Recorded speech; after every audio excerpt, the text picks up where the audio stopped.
So I did a little Googleizing on my own blog just to see what topics I haven't covered in a long time.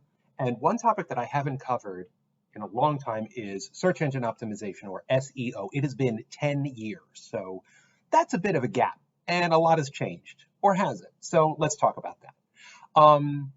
So how much has search engine optimization changed over the past 10 years, and what does that mean for us as voice actors? For those of you who are not familiar with the term, SEO stands for search engine optimization, which basically means, for our purposes, a voice seeker uses Google or Bing or Yahoo or something and types in a bunch of search terms looking to book a voice actor, and then whatever comes up, and then they interact with it.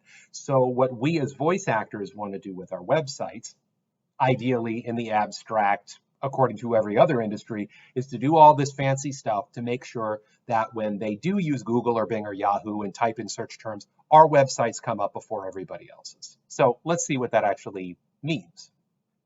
So what has changed in the past 10 years or so since I last wrote about search engine optimization?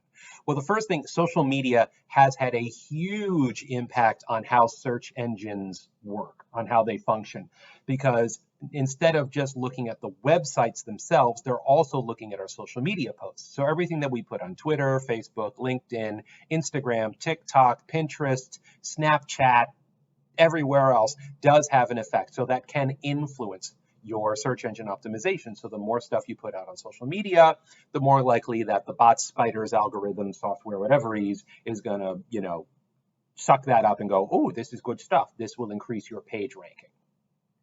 Also, keywords and how you use them and putting them in your website, and then how you put them in your social media posts also can have a positive impact on your page ranking. So there's that.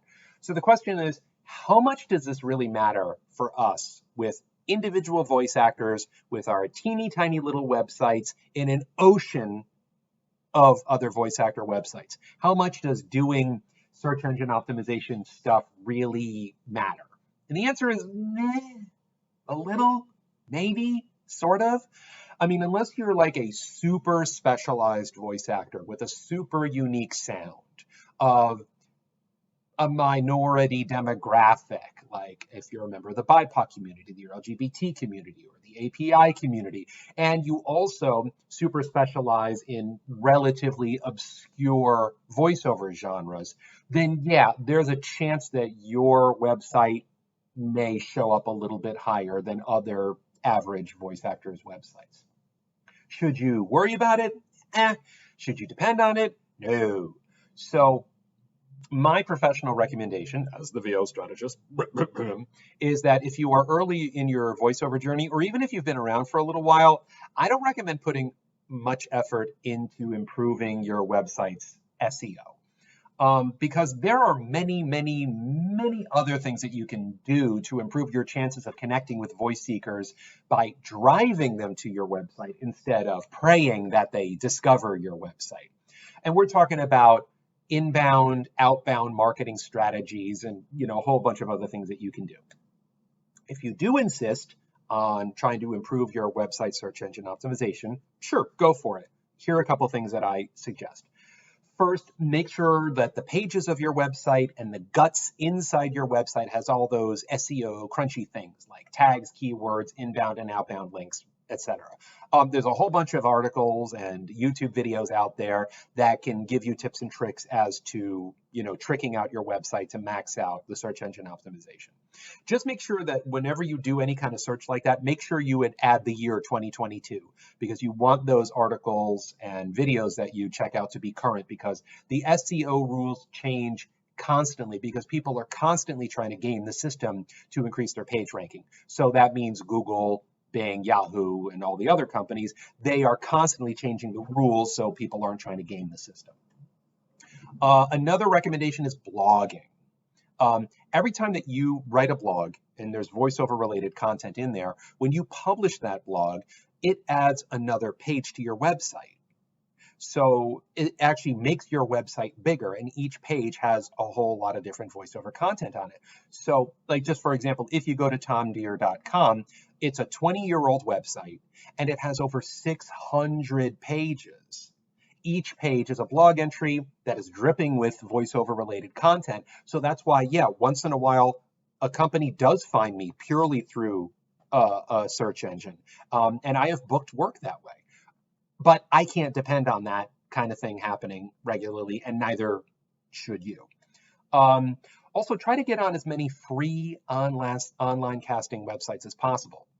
Yes, there are tons of free voiceover casting websites. There's tons of them.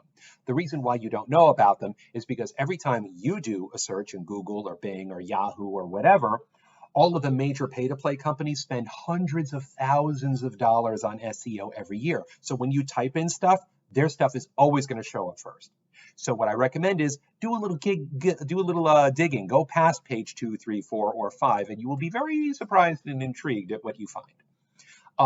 Also, another tactic, if you want to improve your search engine optimization, is to get interviewed. Get on a podcast, get in a trade magazine of some sort, call your local newspaper, get interviewed. And then, because all of that stuff always shows up on the internet, and then promote the crap out of it. Constantly be putting stuff out there, tagging it on social media, sharing it on social media, including it in your newsletter if you do that sort of thing, or any other kind of marketing stuff. Promote that. That will create cross links between the company's website that you're featured on and your website. So that can help you too. Anyway, that's it for the blog entry itself. Couple of quick announcements. This Thursday, I will be flying to Dallas, Texas. Yeehaw! For the Gravy for the Brain Voice One 2022 US conference. I will be there Thursday, Friday, Saturday, Sunday. I will be doing some free events. I'll be talking about managing your marketing mindset.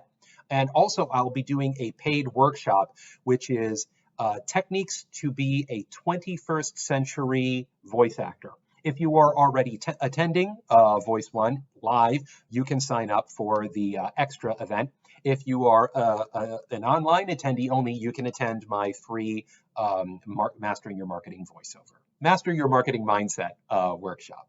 Also, Thursday, August 18th, 8 p.m. Eastern Time, I will be doing a VO how-to webinar called Know Your Worth. So we're going to talk about how to build a rate sheet, how to understand rates in the voiceover industry, how to negotiate rates, and about everything you need to know about invoicing. And then Saturday, August 27th, all online at 5 o'clock Eastern Standard Time, I will be doing a Voice Actor Studio workshop called It's all about e-learning. It'll be a 3-hour class. There will be some lecture up front, and then you can pay a little extra to get live coaching, or you can just be one of the listen, watch, and learn people, which is a slightly lower price. And you can find that at thevoiceactorstudio.com. And you can find the links to all of these wonderful events at vostrategist.com. So thank you very much for watching. Please like, comment on, and share this video. And check out the playlist so you can see other video blog entries, as well as my VO Strategist snippet series. So thanks again. Stay cool, stay safe, and happy voicing.